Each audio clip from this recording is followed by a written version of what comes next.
And I hate this hairy ball. This hairy ball drives me insane. Stop it. Stop it. Love me. Love me. You wanna love me.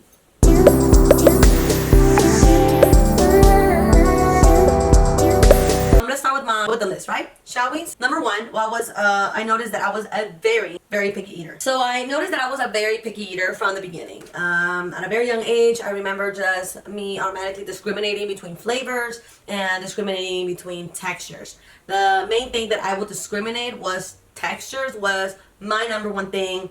Also flavors, but mainly textures. I guess both. I was just picky all the way, like exaggeratedly. Well, not exaggerate. I think there was worse cases than me, but I remember not liking most fruits. I didn't like certain vegetables. I didn't like vegetables like onions because of the texture and flavor. I thought it was freaking disgusting. I didn't like fruits like pineapple. I didn't like fruits like berries because of the little grains. They're just too textury.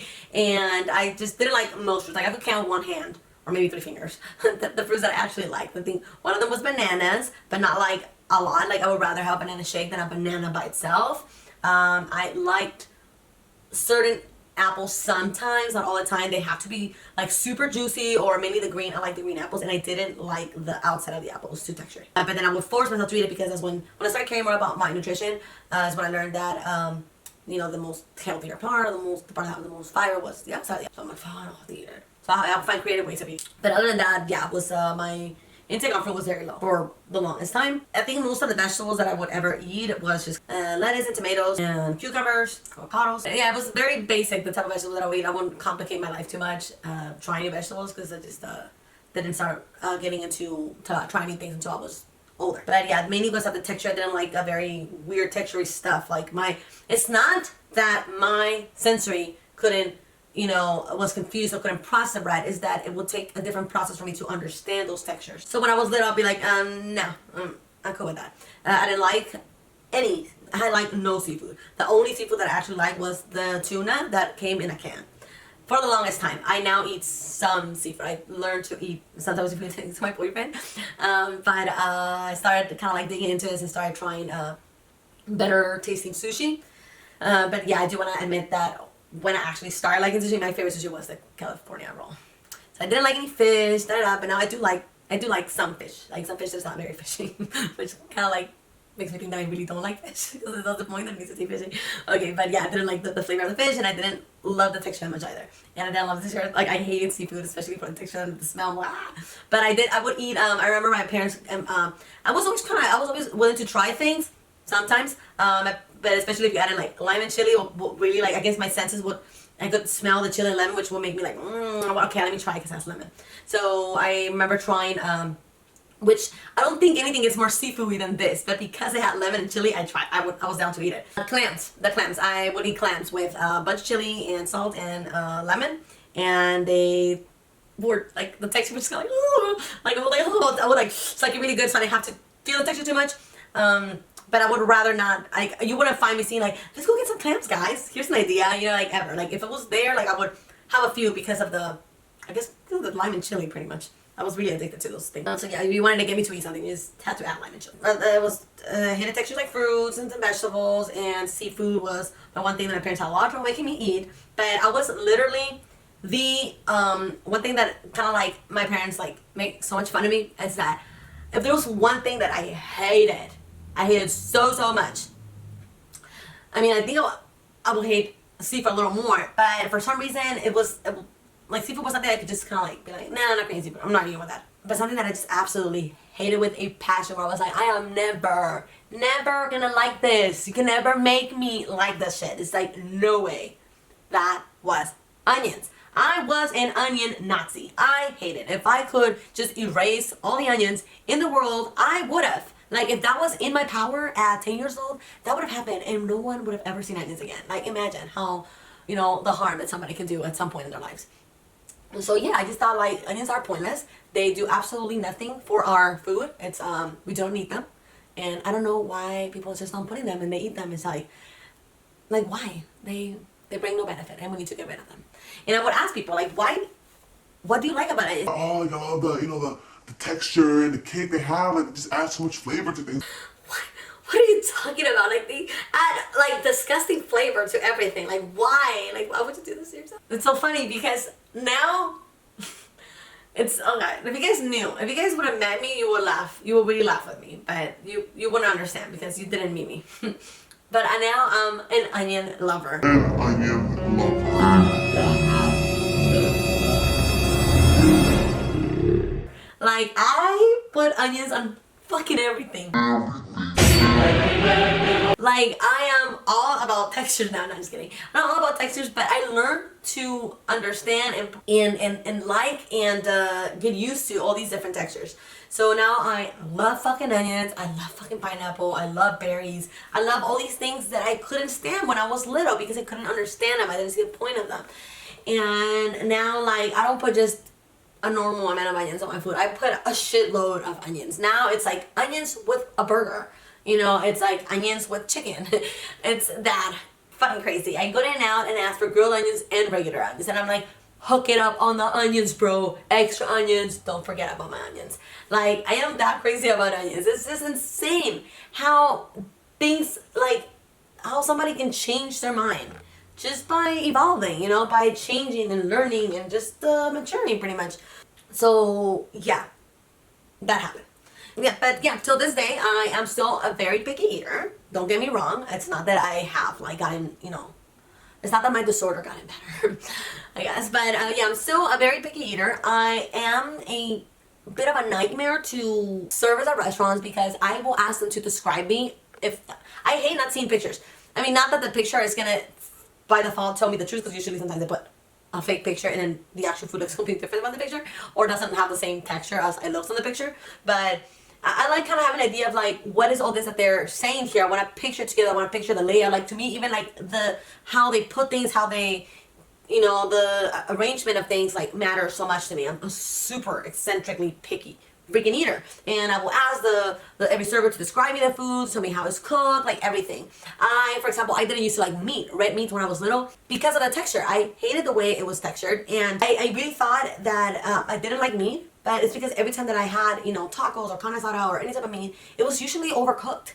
It was usually overcooked, and there's no, like, nastier thing to me than overcooked fucking steak. Like, that's disgusting. But, so I, as an adult, I learned to learn about cooking, about meats and stuff like that, and different types of meat. And I learned that I like medium rare meat. I like it to be crispy and like lightly, like, cooked on the outside, but I still like it to, and the heat to kind of, like, come inside a little bit. But I like it to be really fucking juicy, really, you know, still red in the middle, and like to the point where like nothing in that my steak, every bite needs to be 100% juicy. There can't be any dryness in my meat. So I am extremely particular about that. So I would hate to go to restaurants and get a burger, and the burger was all fucking this much meat, and then like the meat was like really overcooked, and it would just overtake on all the flavors, like all the tomato, the mayo, the ketchup, everything else. Just like I would try it, but it was like the meat overtaking and sucking up all the juices of that and just leaving me with one very uneven flavor in my mouth.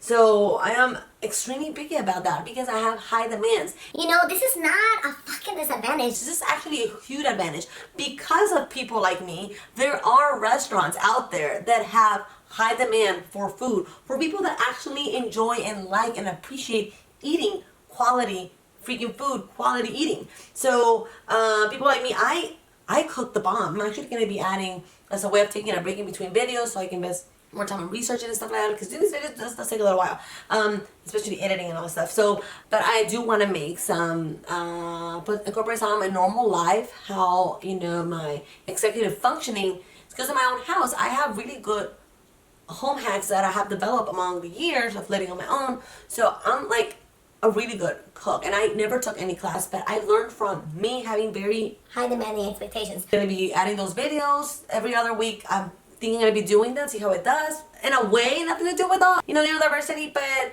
hey, this is about me, my life, and my experiences, and I want to teach people a lot of different things, as in, you know, from a neurodivergent, autistic perspective. So here is some, you know, tips on cooking. So why not? I cook pretty bomb. So that's all I have to say. I don't think that's a fucking disability. That's inability. I have my freaking senses are so hypersensitive that I have the ability to freaking taste beyond, to seek beyond, to want more, to want better.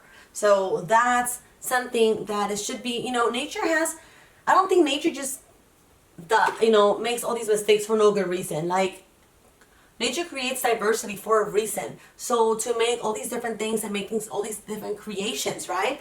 And I feel that instead of giving us all these, making one human with all these fucking abilities, just kind of like gives different abilities to different people. And because there is a neurotypical brain that was, I don't know if it's the majority, but somehow it just kind of like became the default, the norm, how the structure was following, to be followers. So that's another issue too. But and it has really like put down a lot of people that had all these creative ideas back in the day, and only the really, really brave ones like Albert Einstein and my aunt Lupe Velez and stuff like that, like all of them were the ones that were able to really stand out and make it, in the books of history. So sadly, and now there's more and more people coming up thanks to YouTube and stuff like this, which they were probably most likely invented by somebody who thought outside the box, like a neurodivergent. I'm just gonna go through the list really quick, right? So I had a specific blanket that I would always use for years. I used it to the point where that blanket had no like the sewing in between. Like it just was a bag. It became a bag with cotton at the bottom. That's when I actually had to give it away. But yeah, I was so addicted to the blanket because I was so used to that texture, and I was afraid I was never going to find another blanket the same, because it was where I grew up, it was not really easy to just kind of like find whatever you wanted just by going and looking for it. So I felt that I couldn't find a blanket, so I was very attached to that blanket. So I hated walking barefooted, even in my own house. Even if the floor was like, unless the floor was like super, super clean, but if the floor was a little bit, just a tiny bit, like a day old, dirty or something, like I could feel like particles. I could feel any dirt, anything in my feet. And that really bothered me, so I would rather not walk barefooted. To this day, I don't really like walking barefooted. I do walk barefooted in my house sometimes, and sometimes when I feel like the floor is dirty, I'll wear my sandals in the house because I don't like feeling like stuff in my feet. It just feels so nasty. Usually, my feet is usually the part that stays the cleanest because it's always inside of a shoe or with socks, and it's so soft and clean. Like having it feeling dirty is just like, ugh.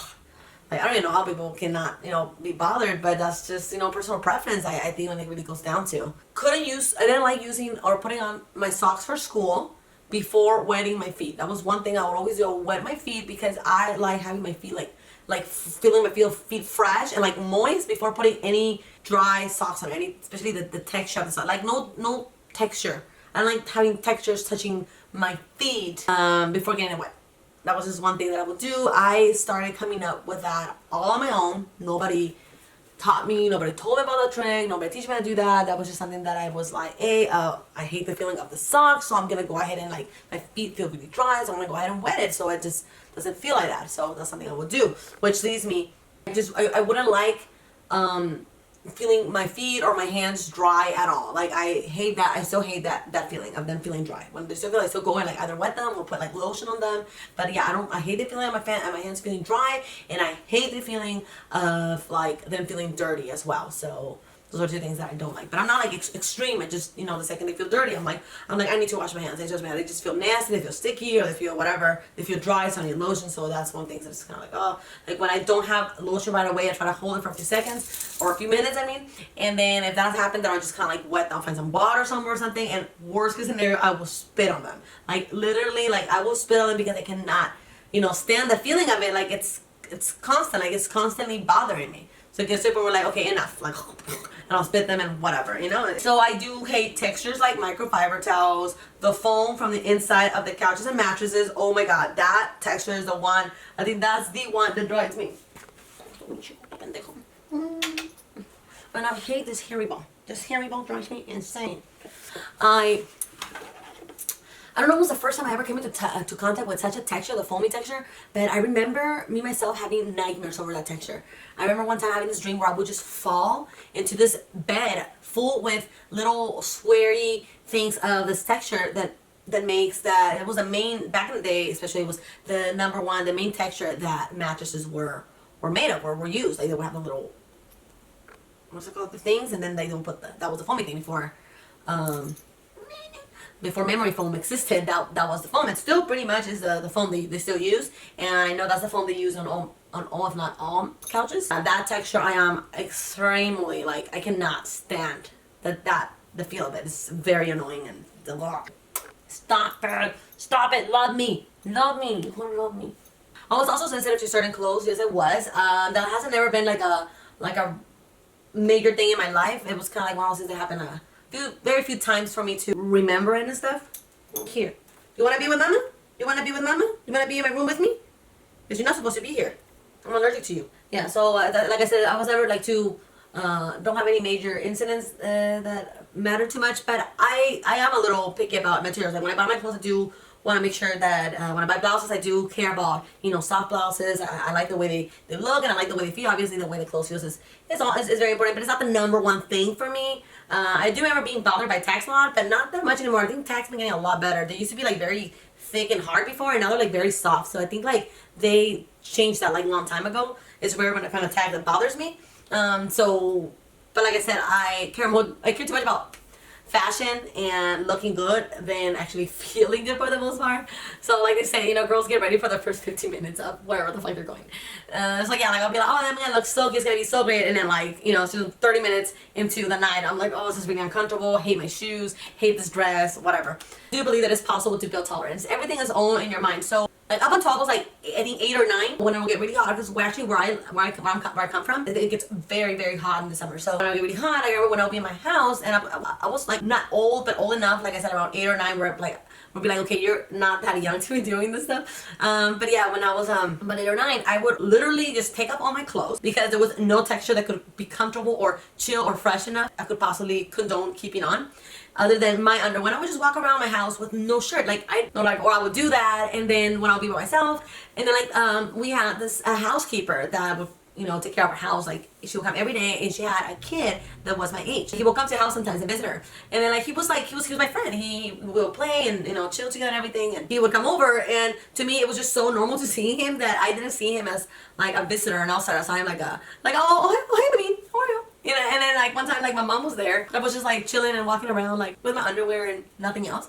And I'm like, Oh, hey, why am I so bad? Like, Francesca, you're like negative in me. and I had nothing of course, right? But I was like, I'm so embarrassed. so that was the first time that I was made subconscious of it. And I never forgot that. And I think that was the last time I ever walked around without a shirt in my house. Okay, so I would also cry every time my mom brushed my hair, and I would swear that she would do it on purpose and she was trying to secretly murder me. Because there was just no doubt in my mind. Like I couldn't possibly understand why did she have to pull so hard. And it was, oh God, I was very well crying, and she would be like, oh, you're being dramatic, you're over exaggerated. Of course she would say that. It was just terrible, and I didn't know why like she would have to do it every time. And I don't know why then she just like from the beginning taught me, like from the very first time I started crying, or maybe the second time, I would have been like, okay, does it hurt when I pull your hair? Like how about then you do it? And it took her a while to actually, I think it was me actually the one who be like, can I just do it myself? Like enough. Like it had to be like kind of like me getting like to a point where like, Hey, anything, just like, I'll do it myself, please, just make it stop. and then I started brushing my hair. I'm like, this does not hurt at all when I do it. Like, why does it feel like I'm dying when you're doing this? So one very important thing about my sensory peculiarities is the fact that I have love grabbing my ears. Right now I'm not really grabbing it because I'm like too focused on conversation, and because they're not that cold. So I like to grab them when they're cold, or when I'm thinking very deeply, or I'm just like, it's just my way of stimming. Like there's no specific time when I grab them. It's just very random and all the time at the same time. It's just something that I love doing. I just enjoy doing it all together. I love the feeling of, it's not that I love having my ears touch. No. I love putting things in between my fingers. That's what I like. I know I'm not the only one. There's for example, in one of the videos from Amanda Bakes, I see how she grabs things that are like cold like this. I love doing that too. So that's something that I do like doing, but I don't practice it as much because first of all, I'm too busy. I'm too busy to be doing this all the time, and I never really thought about buying myself a steaming toy. I just kind of like really like my ears when they're cold. Right now they're not cold, so that doesn't feel that good. But I also like putting this part of my ears when it's cold on the inside, and I pop it, and I like doing that as well. So it's one of my favorite steaming things to do. And that's part of my sensory thing that I just kind of like, I am very attracted to sensory and stimulus that are sensory related and stuff like that. And that is actually definitely part of my autistic brain because it's genetic too, because my grandfather was the same. He loved grabbing his I don't know if he liked grabbing his ears, but he loved grabbing other people's ears. It was just something that he had to be doing constantly every day on a regular basis. Well, maybe I'm exaggerating a little bit. It's not that you would see him like just kind of looking for ears, but the second he would, it was kind of like me, you know, just kind of like, I don't know how to explain it with words, but if there was somebody right next to him, he was kind of like, I don't hate them. Da, da, da. Like, it was just kind of random when we'll do it, but not as random as what the definition of random is. But it had its moments, but it was kind of like, not one of those things where it'd be like, when this happens, he's going to grab his ears, your ears, but kind of, but not really. But yeah, like if he had somebody right next to him, it would be like, you know, like he just, that was his way of saying he loved grabbing his ears. So he had kids at a young age, so he pretty much grabbed his kids' ears all the time. One of the things I love grabbing too was cheeks. I love grabbing cheeks and like juicy things, and love grabbing things like that. But a lot of people don't like when you grab their ears, so I don't do that anymore. Another thing that I do, this is already gonna get, this is where it gets morbid. I love popping pimples. Like I love popping pimples or squeezing fucking blackheads. That's one of the things that's just kind of like, oh, like if I see a video of somebody popping a pimple or squeezing fucking shit out of skin, it's just like, oh, so pleasure for me. But I love seeing it, but I love it more just doing it myself. I'm like, no, it's like such a, it just like releases something in me that just kind of like, Oh, it feels so good. not only do I like squeezing at things, but when the shit comes out, I smash it. Another thing that I do is that I eat my own scabs. Like I have like some mean old fucking scar right here that I got kayaking in the river in Oregon, and I ate shit at one of the rapids, and yeah, I got cut over my leg and everything, and the second it became scabby, I was eating that shit. I'm like, I love peeling it off, and then like the thicker it is, the better, and I like put it in my teeth and then feeling it, and I love how it disintegrates in my teeth, and just and I just feel every piece of it, every texture, every tiny particle, how it just kind of like dissolves in my teeth. Like I absolutely love that feeling. I die for that feeling. Like it's just the best, one of the best like feelings when it comes to sensory that I just can possibly describe. Like if I could, I would cut myself on purpose just so I can have like extra scabs. So when I was little and I would play outside a lot and I would cut myself a lot, I was constantly eating my scabs. So there's no scab that ever survives in my body. Like people would be like, no, you can't peel it, you have to leave it. You have to leave it so it heals and it doesn't leave a scar. And I'm like, I can't take it anymore. So yeah, I mean, peeling any scabs, I would always eat them. That when my lips would get dry, I would always peel them and eat them. Like it was just always peeling, eating my lips. Dry skin on my hands or parts of my body, I'll peel them up, and I love eating any dry skin from me. I just love eating myself, I guess. Like it's the thing I do. I'm a carnivore or some kind because I just love eating myself. And like when I go to get manicure, and then like they start kind of like, don't get me wrong, I get manicure like once a year, so calm down. Like I'm not that freaking fancy. But when I do ever manicure, I go and they start doing a little thing where they start peeling all the dead skin off your nails, and then they come up with all these like little particles of like skin, and I'm like, oh my god, and it's torture. So I'm just looking at it, I'm like, can I just, and I'm like, oh my god, what is that? yeah, I'm super weird. So I do that, and among other things, but one of the peculiar things I'll say about smell, I like smelling a lot of weird stuff. So one of the things that I fucking love smelling is the juice that comes out of cuts or that comes out of pimples. So when I pop my own pimples and there's like this little, water juice that comes out, I just grab it, I love the smell. Like, are you kidding me? It's the most delicious, fucking obsessive fucking smell ever. It's the most delicious smell. And also when I'm I hardly ever sweat. Like I'm one of those people that I just don't really sweat a lot. I think I retain a lot of liquid for some reason, and I just don't sweat it out a lot. I just sweat differently, I guess. I don't know. I just don't sweat like regular people. So when I start getting hot, I used to wear deodorant back in the day, like on a regular basis after showering. So I would shower and I would just leave deodorant on, and it would last me like a long time, and I would ever feel like myself sweating. But I wear deodorant sometimes. I kind of do it on and off. So I mainly use this natural deodorant that doesn't really stop me from sweating that much. So let's say I don't wear deodorant, and if I start sweating, I'll go ahead and put a little bit, or if I go to the gym, I'll go ahead and put it there, and it stops me from sweating because it just gets really uncomfortable at some point. I don't really believe in things like deodorants because I know they can be toxic for your skin, and your skin needs to sweat for a reason. So I like to let my body be. And so when I do start sweating, when I have felt or caught myself sweating, I am have you ever seen that movie Superstar? I fucking do that. Like when I saw that movie, I was very young. I was probably 14 or 15 or something, and I automatically like related to a character so much. It was just so funny, and I just thought it was coincidence. But it was just so funny that she would do this and then smell it, and I'm like, oh my god, like I fucking do that. Like what the fuck? Like I'm not the only one, you know. That was just really trippy. It would be that one fun fact about me is that I fucking love when people play with my hair, grab my hair, like when school. If somebody wants to braid my hair or brush my hair or whatever, but gentle, of course. Like, when people touch and play with my hair, that is like, you can like literally drive me crazy by pulling my hair really hard or literally put me to sleep. Like that's my weak point. Like people play with my hair, it makes me extremely like, I'm like, oh, like when you're petting a cat. Like, so my cat, one of the videos where my cat gives me a massage and he knows how I like my massage, so he plays with my hair and goes like this and like, you know, brushes it and stuff like that, and just kind of like pulls it and just kind of like, and just goes like this, and he massages my hair, my neck and my hand, and on the process he grabs my hair, and it just feels so good. He just has me here to tell masajito, yes, masajito, yeah, so he massages me, and that's my weak point. So I got a masseuse cat. The universe blessed me with a masseuse cat.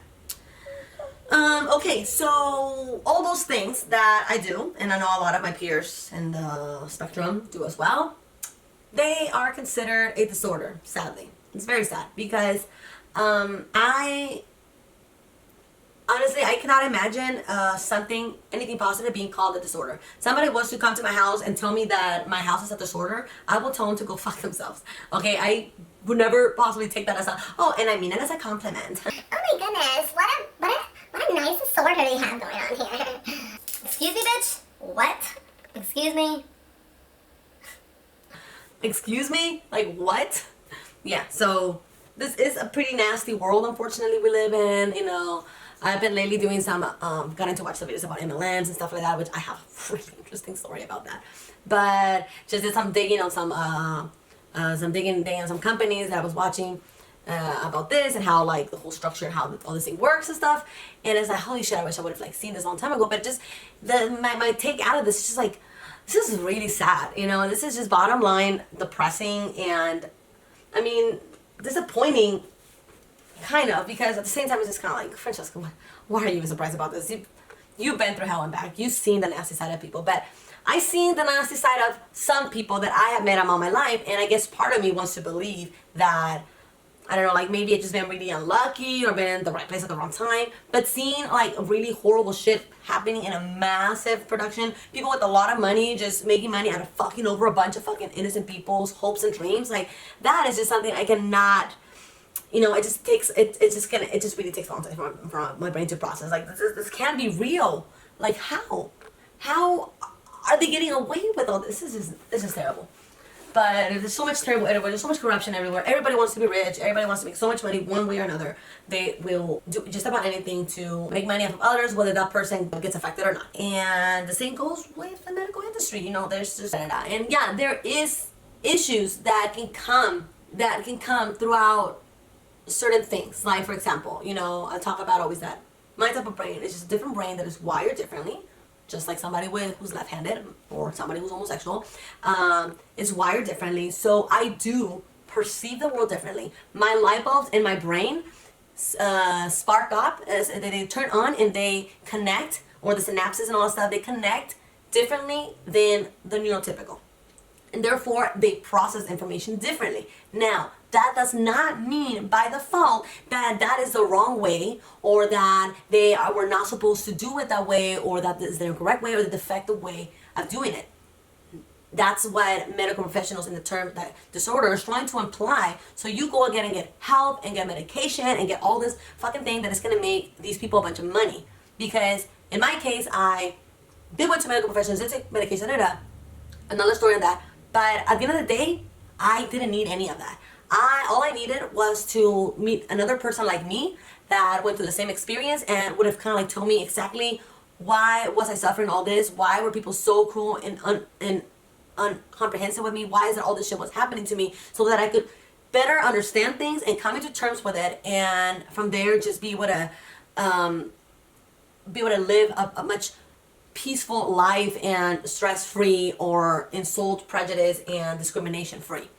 So yeah, but that would have, now that I learned all this and did all this research on my own, now nobody's making any money off of me. So that is not convenient to the medical industry. It's not convenient to people to tell others that it's like, well, you know, you do have these criteria, but you just have a different type of brain. You don't have it. There's nothing wrong with you. Like, no.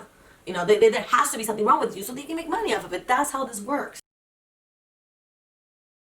So the advantage about this, right? Advantage says that people like me are the ones that think outside the box and create fucking amazing tasting fucking food because we're that damn picky. So this it's not a disability, it's an ability. It's an ability to discriminate certain textures to find a better texture. It's an ability to discriminate certain flavors to find a better flavor or just a different flavor that would target a different type of audience. It's an ability to be more creative. It's an ability to think outside the box and think about, you know, oh, imagine if like nobody would ever dare to fight the neurotypical and every single clothes was made of the exact same texture. Like back in the day, every clothes was, the material was very similar. It was very few variations of the material. So everything was pretty much made kind of like the same or of the same material. Imagine that was still happening. It had to be somebody who was like me, extremely picky or eccentric or just kind of like, oh, hell no, I cannot stand that texture. I'm gonna fucking invent a new one that actually feels the way I would like it to feel. Boom, new creation. So how the fuck is that a disability? How the fuck is that a disability? That is an ability, because a disability would be like, oh, you know, then and I guess everybody has a disability. Like, not everybody knows how to fucking sing, so therefore they have a disability because they don't know how to sing. Like, come on, yo, like for reals. This whole like labeling of, you know, diseases and disorders and pathologizing things needs to fucking stop. I mean, it's not gonna stop anytime soon. Of course not. That's Where the money's at. but people need to know this. People need to learn this. There is more than just a mental disorder.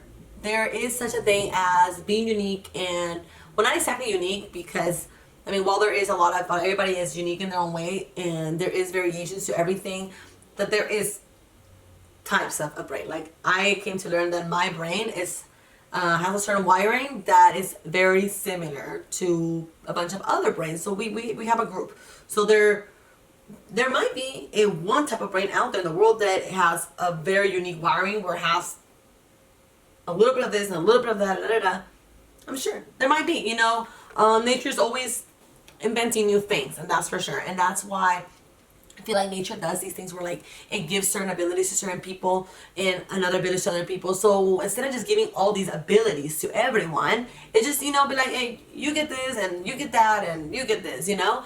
So it's just people being ignorant and discriminating. Be like, oh, you don't know how to do this, you must have a disability. Oh, you're very sensitive to touch, you must have a disability. That's not okay. That's not right. So you must have a very serious disorder. You know, something that's not okay in your head. Like, dude, come on. I feel like if my behavior and my way of thinking doesn't hurt or damage anyone, why does it have to be something wrong with that?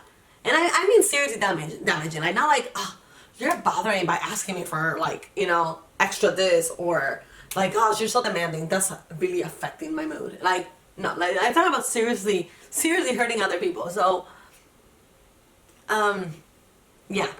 That's my thoughts on sensory processing. Please, I made this video. I know I made this video way too long again. I'm gonna have to make a separate video for hyposensitivity. Please let me know your thoughts in the box below. What do you think about, you know, my opinion? Do you have maybe a better counter argument? Did I miss anything? I feel like sometimes I'm trying to explain something and then I forget, like, all the little side arguments that I had. I think I covered everything and it made all the little points that I wanted to make, but I always notice when I'm editing that I'm like, oh, I didn't mention this. Oh, I didn't talk about sound. I completely forgot to mention sound. I didn't even write it down. I don't know why. Anyways, I'm too tired. It's already 3 a.m. Okay, I'm just kidding. It's 12. But I want to finish the video already. Okay, so pretty much the thing about sound is that, yeah, like same yada yada yada, very sensitive to noises. There's certain music that I couldn't stand. It will make me even throw up a couple times when I was little. I have a few interesting stories. If you want to hear more about it, I can make a small little video, put it on here or on my Instagram, whatever. Just let me know your notes. And yeah, I guess I was like, I will play piano and I will play by ear. My teacher said that I was you know, lyrical, whatever. Yeah, I will play by ear. I was really bad at you know, reading the notes and going back on the thing. So I will memorize the song and I will play by ear. So that's, you know, that's, yeah, again, not a disability, an ability. I'm pretty sure a lot of genius musicians were most likely fucking Asperger. So there you go. I'm too tired. I can talk more about this later. So just leave it on the comments below. And I'm adding this little clip to this. Bye. Do want to make sure that hey, this needs more room for chatting. So I do want to hear opinions on you guys, on what do you think about this. What are your guys's let me know about your own sensory processing peculiarities. So please write everything on the comments below. And the only favor that I ask is that you guys please subscribe and share this channel. And also, it will really help me if you guys follow my this is line of clothes that I'm starting with my partner. So we're trying to launch this clothing line. If you guys can help me by supporting and following us on Instagram, I will leave all the details. Let me know. We're trying to come up with like really cool, you know, out of the box, very different types of designs. Like I said, you know, picky person here. So we're trying to come up with something like really cool, something that, you know, different. Like I go to the stores, I feel like I never find like I feel like all the designs that I find are always like, oh, so boring, like so average, the same, like same stuff all the time. I wanted to find something different, so we thought, let's just start our own clothing line. So please let me know your thoughts, and I will really appreciate all the support, especially at the beginning, the people that were with me through this journey from the beginning. It's been really hard. It's been a really hard journey for me, and I will 100% remember you when, you know, finally this mission that I have takes up and I can start spreading my message with all the Hispanic community, which it's feels like it's gonna be a long route for that because there isn't much of a niche for this in the Hispanic community yet, but I do want to bring it and I do need time to do that. So I would really appreciate your support because we do need to spread awareness and teach others about this. So thank you, and I look forward to your comments. Peace.